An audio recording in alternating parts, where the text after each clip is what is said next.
Hacksaw Ridge. Oh, you want to do Hacksaw Ridge? Hacksaw Ridge. Okay. Hacksaw Ridge is a piece of shit. I was gonna say, do you need to take a drink for this? I kind of do. I didn't watch this movie in full. I skimmed it. That's safe. Like skimming the top of a murky, terrible, polluted pond. Yeah, and man, I was not interested to watch it. Let me give you the play-by-play of what this movie is. The first 50 minutes is like the whole movie really is like in a comedy, like a Judd Apatow comedy, like if the two characters go like on a date to a movie theater, like, and then they'll show like a quick shot of what they're watching, and it's some fake movie that was like made to make fun of movies. Like overly saccharine with obvious This lines. movie was that. Especially the first hour. The first hour, 50 minutes hour, is Andrew Garfield being like, I'd like to know what a tourniquet is. And then What is the difference between an artery and a vein? he's like, well, when the Japanese attacked Pearl Harbor, I took it actually quite personal, and I just want to help out, but I'm a Christian, and that's why I don't kill anybody. And actually, the beginning where he's like, I'm not going to shoot anybody, is just like the opening of Dewey Cox, the one, like, the wrong kid died. Oh yeah, it very much felt like a fake, over-the-top biopic. How'd you like Agent Smith or whatever as the so father? miscast. It came in like I had to do a double take. I was like, is that Elrond? That's him. However, Vince Vaughn, anytime he was on screen, great. Are you sure? I loved every minute he was on screen. I feel like every time like Vince Vaughn is on screen, it's like he always feels like he wasn't supposed to be there. That's why it was so funny. Every line was so funny. I'm like, is that what? It's like he's not even sure that was written for him. It's like the movie showed up around him and he just went with it. It was the only but he's part I sort of enjoyed. confused. Yeah, it doesn't mean he was good. It means that's what I enjoyed watching. His performance to me was like the second act break in a Vince Vaughn comedy. So like at the end, at the second act break in Fred Claus, and he's like, "Oh, I really messed up things for the North Pole, didn't I?" So he's like a little bit sad. He's gotta get serious. Once they go to war, which takes forever, Yes. and everybody's going, "This guy doesn't want a rifle. What a coward!"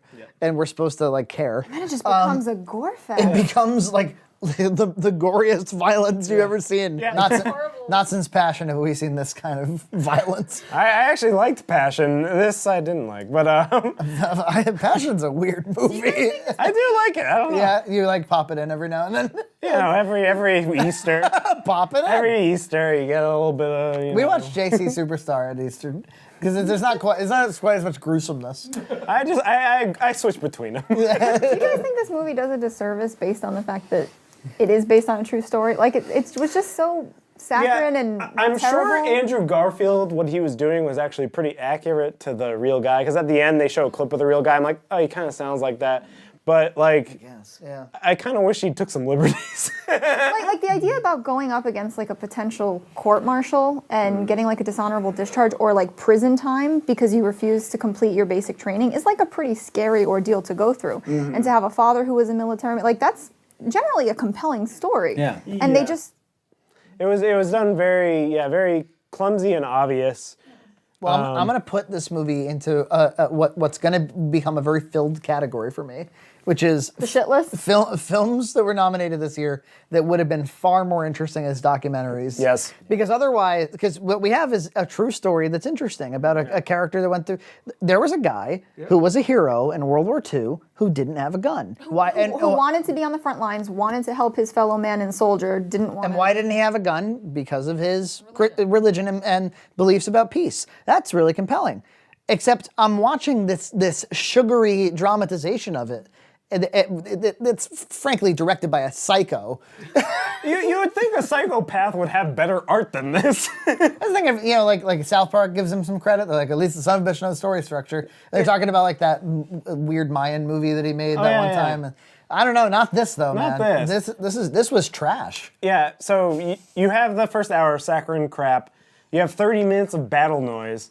And I think the only part I found interesting was his, 20 minutes or so where he's doing the madcap adventures alone, where he's actually dragging the people, bringing them down, being like, just one more, and going through the bunkers where the Japanese are, and he saves a Japanese injured guy. That was kind of interesting. And then it just peers off. And Imagine like how cool that would have been in a documentary, like listening to the real guy talking, maybe showing some dramatizations, like to it, or I don't know, piece of crap. Piece of crap. It's weird that Mel Gibson, after despite it all, he's like Trump, He goes, he despite everything. I mean, I'm surprised that Hollywood has. I mean, if you get nominated, you're basically forgiven, right? Yeah. Like a little bit. I think so. Well, because like we know that there's a political agenda in Hollywood behind everything, especially the Academy Awards. Like who gets nominated and who doesn't is based on the political whims of the voters. And like no one gave this movie crap. Like no one was like, don't go out and see a Mel Gibson movie. Like come on, people, stay home. Everyone just. Which it's crappy enough that we don't even really need to like go in. I will say one thing. Before I knew this movie existed, we saw the trailer and they were like, from the director of Braveheart. And I was like, Mel Gibson? Yeah. Frankie turned to me in the theater and went, they mean Mel Gibson.